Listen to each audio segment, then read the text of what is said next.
Hello again, everyone. Q here with Project Nerd, bringing you another interview from the Dickens Horror Film Festival. This is one I am very excited about, and someone that I always enjoy talking with, none other than Mr. John Gray. How are you, sir? I'm very well, Q. How about yourself? I'm doing so well, and I'm so pumped that on this round of press coverage for films, you popped up on our list again. And I was like, I Lovely. have to talk to him. I love him so much. He's such a great guy. He's such a great filmmaker. And so here we are. I Thank you. pushed all the other interviewers out of the way. I was like, not, he's mine. Get out of here. Very good. And Thanks. they listened to me. I mean, they listened to me after I locked them all in closets. Well, they should. I mean, you have to do what you have to do. Exactly. How have you been? It's been a full year now since the last time we spoke, It's roughly. been kind of crazy. Yeah, I've been well. I've been really busy, and I've made a couple more short films since last time we spoke. And I just did one in Paris, of all things, which was a great You experience. you did. Yeah, a little. Fantastic. So did you traveled there obviously for it? Yes. Yeah. How Yeah. how has that been kind of post I always hesitate to say post COVID because we're not really like post COVID, Right. but how has post travel restriction COVID time been for you? It hasn't been bad. I mean, we were able to go to Paris. And we got there just at the right time because not long after we finished shooting and left, the European Union banned, they took America off the safe list, as you know. Right. So we were very lucky to kind of get it out of there. But just like here, there were very strict COVID protocols for the shoot. You all had to be tested several times, and we, wore masks. And luckily for us, this shoot was completely exterior. Every single scene was outside, so we weren't really cooped up on a small set. Sure. That helped a lot, as well. But it was a great experience. I love Paris, and it's That's exciting. It's exciting to hear kind of making films out and about in the world again. I think last time we talked, the film that you were either, if I remember correctly, you were either about to start production on or kind of at the beginning stages of production was going to be kind of a Zoom based horror short. Did that finish? And yeah, yeah. In fact, I did two Zoom movies during the pandemic. awesome. Um, one was actually it was supposed to be a Zoom meeting with this corrupt investment company. So we recorded it on Zoom, just like we're recording now, and I that love was our it. final capture medium. But then I did one after that I directed via Zoom. I was in New York and the actors were in Vancouver, Oh, but we wow. shot it on an iPhone because we need that one to look a little bit better than it. Sure. You know. But it was great fun. I loved it, and yeah. But I'm hoping now that it'll be my last Zoom, non-in-person, film. Sure. I miss work with the actors in person and all that. Sure. At least your last like forced need to make a Zoom required one, Right. right? Yes. Like Exactly. who knows where creativity may take you down the road. Right. Right. Um and so those films, I know we're not here talking about those films specifically, but are those films going to be making the festival circuit in the near future? Have they already? Yes. Exit package, has been out and about now for just about a year. We've won a lot of awards, and people seem to It's really, awesome. like it. And Welcome to Forever is more of a sci-fi piece, and that's been out now for about maybe 4 or 5 months, and we've been doing very well on the festival circuit with that, also, and it's a lot of Sure. fun. It's fun to see people react to them. I love it. I absolutely love it. Well, let's talk about the film that we're here to talk about today, and that is Household Demons. Now, when we talked a year ago, not to pull back the curtain, but you were gracious enough to share this film with us then, because my partner Jay at High Five the podcast, you'd come on the show, and we were so hype on what you were doing, and we love horror, and so we got to see the film then. And I absolutely loved it. And then now I got to see it again. You sent me a link as a refresher, and I still love it. And so I want to talk about this film in particular. There were a couple things that popped out at me that I had forgotten about, that I wanted to bring up and talk about. And I'll keep it as kind of spoiler free territory as possible, because we want people obviously to go check the film out October 16th at the Dickens Horror Film Festival. But for those who are interested and may not have the ability to check out the film, I do want to talk about it a bit. One of the things that I noticed in this film is that sound plays a really big part in this film. Yeah. Um, and the way sound is used. Personally, I'm a huge fan of that in horror movies, as I think that that adds the right kind of sound, and sound mix can add a complete new level to a film. Was that a driving force, like when you were scripting this originally, were you like, okay, sound is going to be a big component in this film? Yes, I mean, sound, always my whole career, I've been a real sound nerd. I love sound. I'm really interested in sound design. I spent a lot of time thinking about it and trying different things and experimenting. And Household Demons, there's a company in LA called Smart Post Sound who has done my sound for 30 years on movies and TV, and they're brilliant. And we have a team there, Mason Kopeikin, who is our sound designer, and Peter Kelsey, who is our mixer. And Mason is really, really smart, and we can really talk about. I can almost talk to him like I would an actor about what I'm looking for in the sound design, Sure. and he'll send me files, and we'll listen together and make choices. So, yeah, and you haven't gotten to hear it in 5.1, which is really, really I great. I did not. When you sit in a theater and listen to it, it's quite, it's quite wonderful. But it's another character in the film sound to me. And this one in particular, there's so much happens off camera, and I think you want to really try to engage people's imaginations with what they hear. What is that? Sure, And get absolutely. them to lean forward. Yeah, that was one of the things that really captivated me. So I watched it, and I don't know, as a filmmaker, some filmmakers are like, "Oh, that's the worst way to watch it." But I'll share with you how I watched it. So I have like a 27-inch Mac that I watched it on. Now I did, because there's a note in the link that you sent me, I did put on my like surround synthesizing headphones.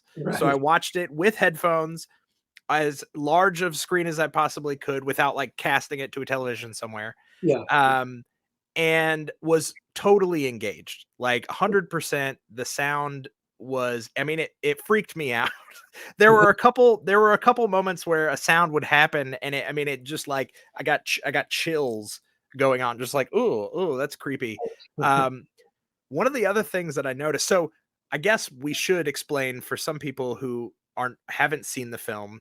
So this film is kind of about, my understanding, and I hope you would elaborate, but it's kind of about a family who is under oppression of a malevolent evil force, it appears. Is that Yes, pretty much. It's a young boy who's trying to get this demon to leave his mother, basically. And the demon can be viewed as a metaphor in this case for substance abuse and addiction sure?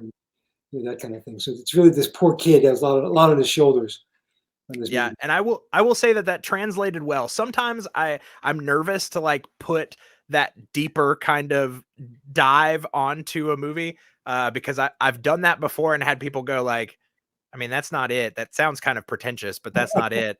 Um, but that's what I gathered from from this film, and the relationship with the mother and son um, is really kind of heartbreaking. And I will say that you keep having these parent-children dynamics in these films that I'm watching, just like the one that played at the Lions Film Festival Right. last time we spoke. Which was about, well, maybe I won't get into that too much because that's still Right. spoiler territory as well. But Yeah. it deals with familial relationships. Yes. Um, Thematically, is that something that you find interesting? Like, is there a reason that you kind of keep in at least these films kind of gravitating towards those familial relationships and maybe the horrors or sadness that comes along with them? Yeah, I think like anybody, you look to your own life for inspiration, at times, and my mother was essentially a single mom. and she raised my brother and I, pretty much on her own. And there was always that sense of it's us against the world, just kind Sure. of the three of us huddled together. And she did a fantastic job in raising us. So there is a certain thing I bring to that, and I just think that it's a universal kind of a thing. Fathers, sons, daughters, mothers.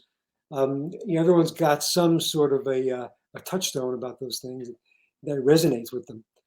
So I I think love that's it. why I keep coming back to that thought. I think it's a great well to pull from, especially in like the horror genre. I think Mm, there's something that's even more horrific about something happening to a loved one or dealing with something that involves a loved one.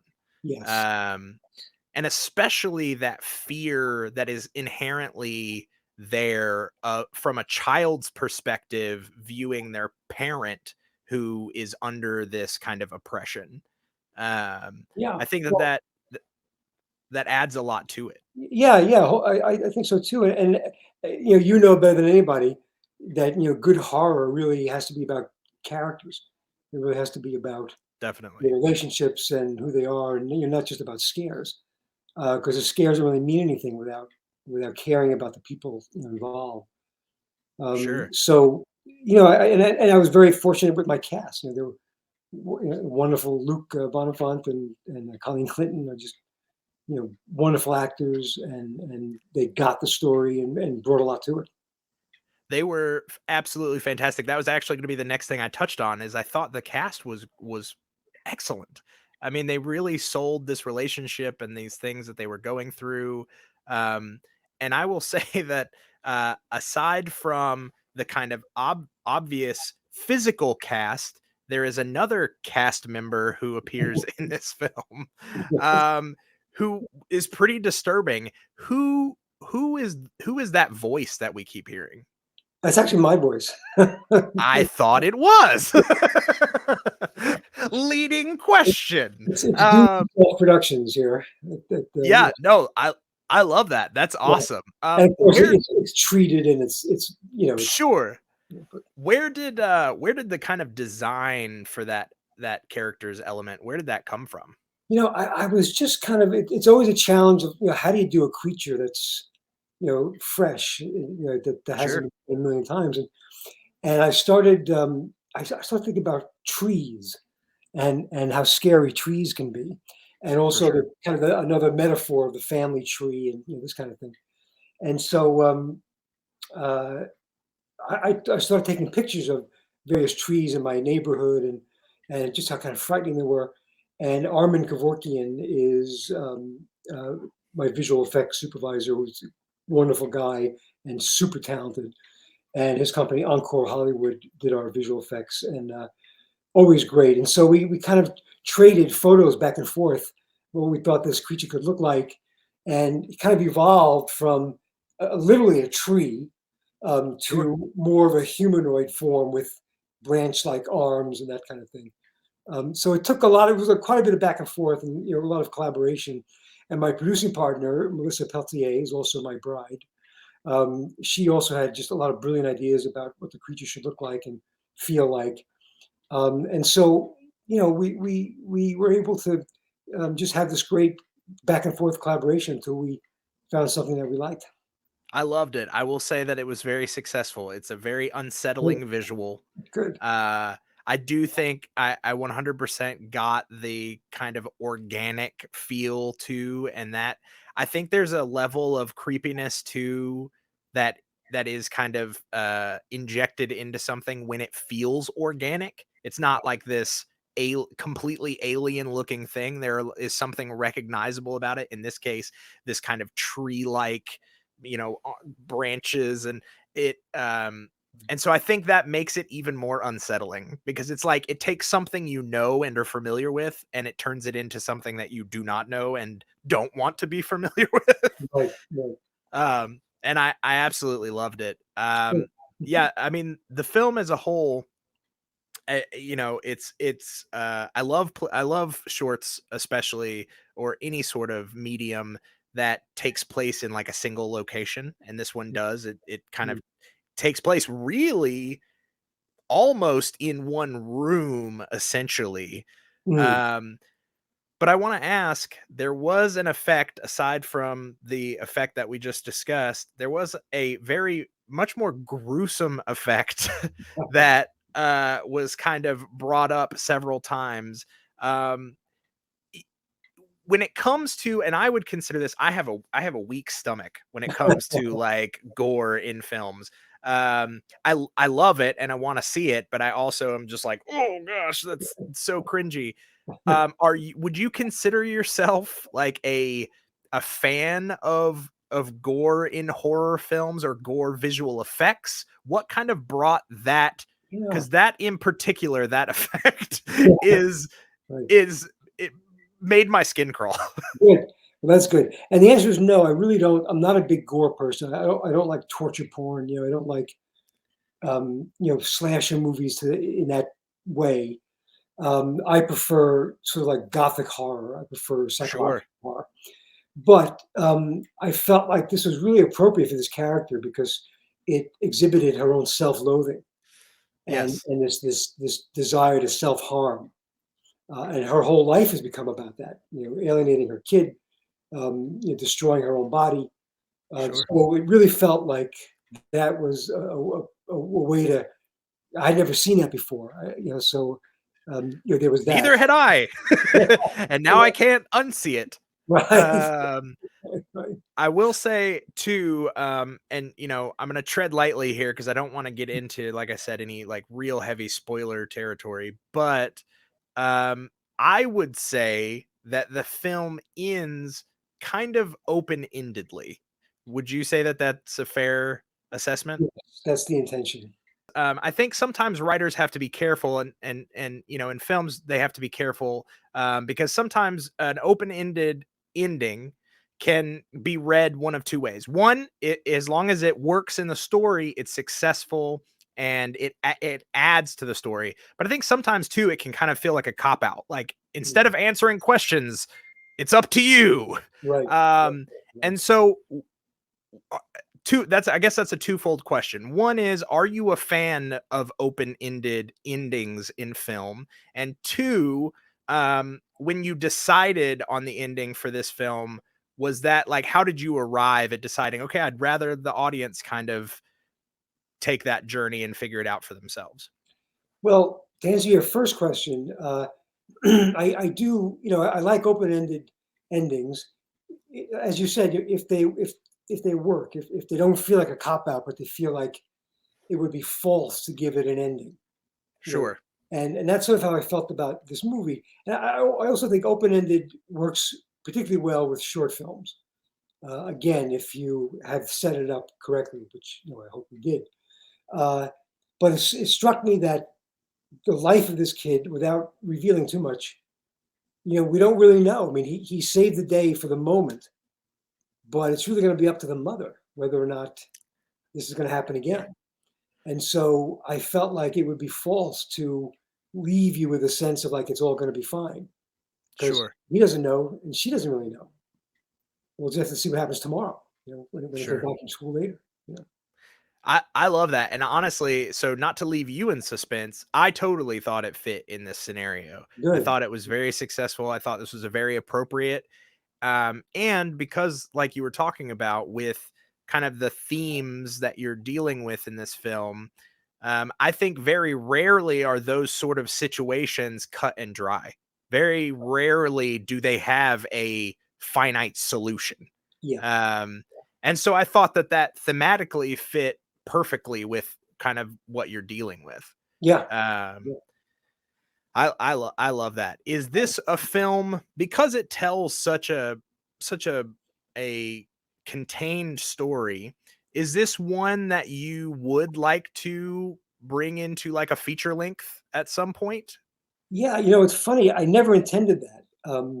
In fact, the way the story evolved is because initially I had written a feature script in which this was the prologue, and it didn't have anything to do about addiction. It was just this scary thing with this kid and his mother, and then you cut to 20 years later, and now this guy's fully grown. He's living in his house, and as I continued writing that script, it changed and morphed, and now that prologue wasn't really didn't make any sense anymore. They didn't need it. But I always kind of liked the imagery of this creature at the Sure. table with the kid and all. So I kind of kept it in my drawer. And when I was looking for a short to do, I remembered that, and I thought, oh, that's something that's contained. I could Sure. sort of do in one location, and then I added the elements of the addiction and substance abuse and Sure. that kind of thing. So that's sort of how how I came about doing it in the first place. Um, and then it just in terms of like the film itself, I felt like I wanted it to be a little claustrophobic and a little bit just a sense of dread. I'm Sure. really interested in dread, Yeah. and how do you create dread because it's something you can only really do visually and Sure. with mood and sub so it was an exercise in many ways in dread. Yeah, I will say all of that translated. And I love that. I could definitely see this as a feature. It was kind of one of those where and whether it's in part to great writing, whether it's in part to great acting, whether it's all the above, Yeah, this was something where I wanted, like, as soon as the film ended, I wanted to know more about these characters. Like, I wanted to yeah, know what was their history before this yeah. particular day that we just got to watch, you know? Well, yes, that's the second part of your question, which I didn't answer. But uh, I a, a bunch of my friends who saw the movie and they said, "Wow, I'd love to see. It should be a feature." Watch it. I had never really thought of it beyond that, but then I started just kind of extending these characters. Well, what happens when the kid goes to school? What's it like? Do his teachers suspect there's something going on? And does this creature follow him sometimes to school? So I started kind of thinking about it. So now I've written an outline for it, and as soon as I can carve out some time, I'm going to try to write the script, and we'll see. Who knows? Maybe this will I be love it. good. I love it. I wanna see it when it gets developed. Definitely 100%. Um, well, I don't wanna take up too much more of your time. I'm very excited about this film. I'm excited about you. It's always a pleasure to sit down and chat with you. Thank You make such wonderful things. And I wanna encourage everyone to check out this film, Household Demons, at Dickens Horror Film Festival. It's playing October 16th. You can find information about it at coloradofests.com, and then just search for Dickens Horror Film Fest. John, where can people find more information about you directly? I have my Twitter handle is J Thomas Gray. It's Gray, and that's about it. That's really all I Perfect. got out there. No, that's totally fine. Do you have any other, because I know you said some of the shorts are currently playing festivals. Do you have any others that you'd like to plug where people can see some of these other shorts we discussed at the beginning? Well, Welcome to Forever, which we talked about, is playing at the Mastic Beach Film Festival on Long Island. Awesome. Um, I think that's October 22nd. Perfect. And actually, on my Twitter feed, they'll find out also where. But I've got about like 6 shorts floating around out there, so I they, love it. they always seem to be playing somewhere. Excellent. Excellent. Well, thank you so much. And for everybody watching, I want to remind you too, if you want to find more great interviews, you can find them at the Project Nerd YouTube channel. That's Project Nerd when you're searching on YouTube. Go ahead and hit that subscribe button. Click the little follow button, the little bell icon to make sure that you get more of these great videos and you get notified as soon as they drop. You can also check us out at www.project-nerd.com for all of your nerd news and happenings from around the world. And lastly, make sure you check out our podcast network. We've got 13 plus shows covering movies and everything else you could possibly want to nerd out about. So go check it out, project-nerd.com. It's the place to be. John, thank you so much again. It is always a pleasure. I hope it's not another year before we get to talk again. Me too. Me too. I love it. Thank you. Um, but thank you, everybody, and we'll see you next time.